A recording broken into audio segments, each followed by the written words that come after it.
just great.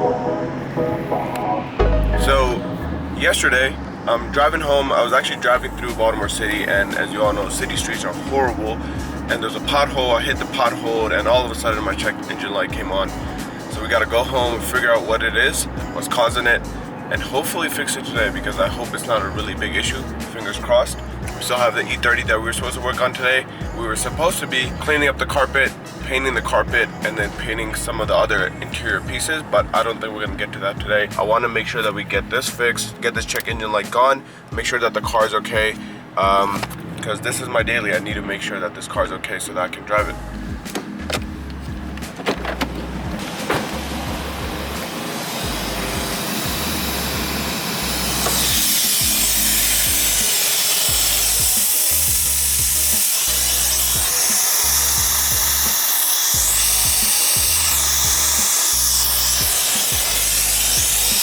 I was driving through the city, and the lane that I was in, the edges of the lane were kind of just sunken in, I guess. I'm not sure why. When I went over it, obviously the car is decently low. It's not super low, but it's decently low. The middle side of the lane actually hit the bottom of the car, and I'm guessing that pushed the engine upwards just a little bit. And it pushed it enough where this piece that connects to this right here pushed up against the sway bar, or not the sway bar, but the strut tower bar, which doesn't move at all, and it broke off this plastic piece. I'm not sure if that part is replaceable, but we're gonna have to go ahead, take off the strut tower bar, remove that broken piece that's inside the pipe, see if we can maybe glue it back on, plastic weld it, maybe heat it back on, or maybe if we can get that new part. It doesn't seem too bad, but from what I've heard, that part is not replaceable, which is bad news.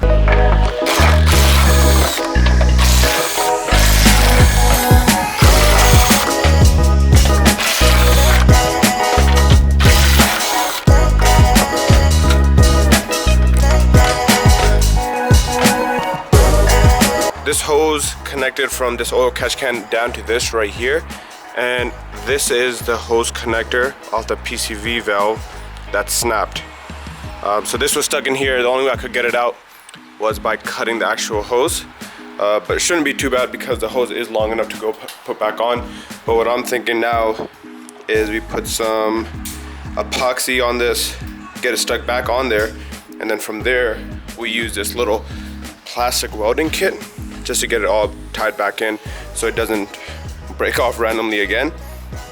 And then we need to clean up some of this melted plastic that's on the manifold, which shouldn't be too bad. I don't think it did too much damage. We also need to open up this catch can, see how much oil is in there. It's a good thing. Yeah, it looks like it could be it.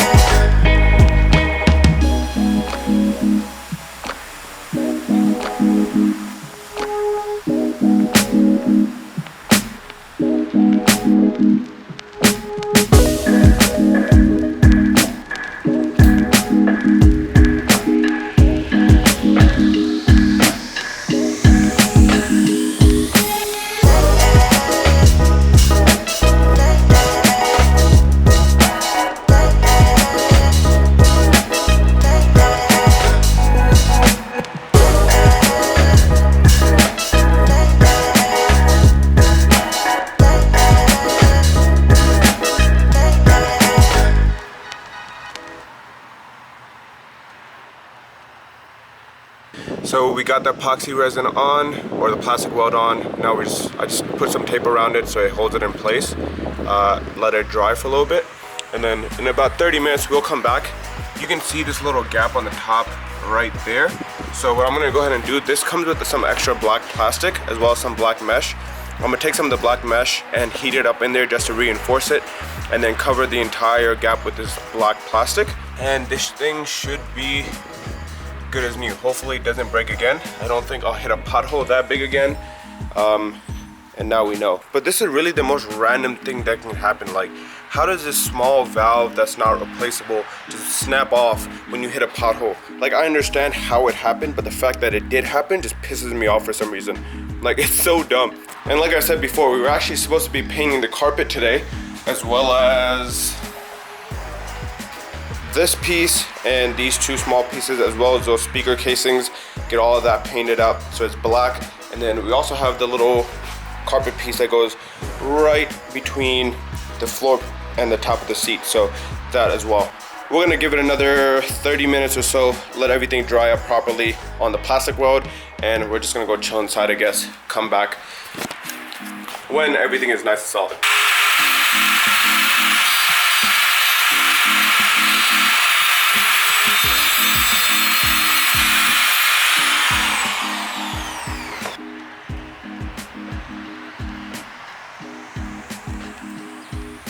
I started welding the metal mesh into the plastic. As you can see right here, it's pretty in there, and this side I still need to finish it out.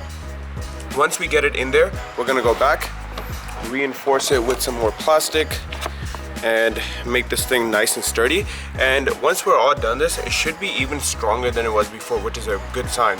Hopefully all the leaks are sealed and no air continues to leak out, but we won't know till we finish. So let's continue at it, and hopefully we get it good.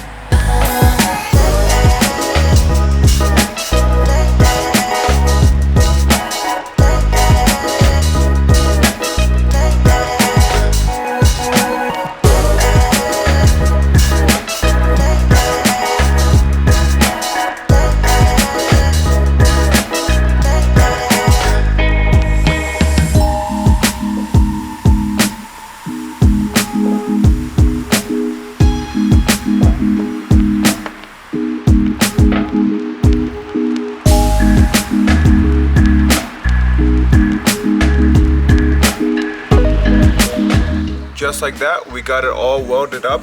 It doesn't look the prettiest, it looks pretty bad to be honest. But this is my first time plastic welding. It wasn't too bad to be honest, but it was definitely something nice to have in the toolbox if I ever need it again in the future. Put a good amount of plastic on there just so we don't have any leaks. And then obviously I wanted to make it stronger just in case it ever happened again in the future, because I don't plan on taking this off. And again, I probably won't be running in the same situation again with major potholes like that. But what ended up happening again is that the engine kind of came up, hit the strut tower bar right around here, which is where that PCV valve sits right here.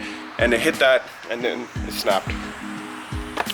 But I think we're pretty solid.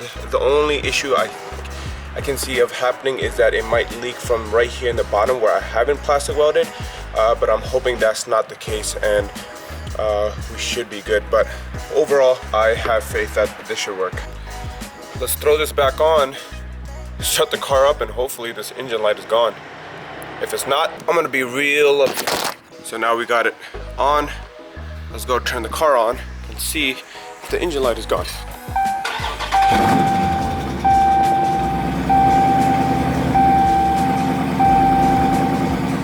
Still on.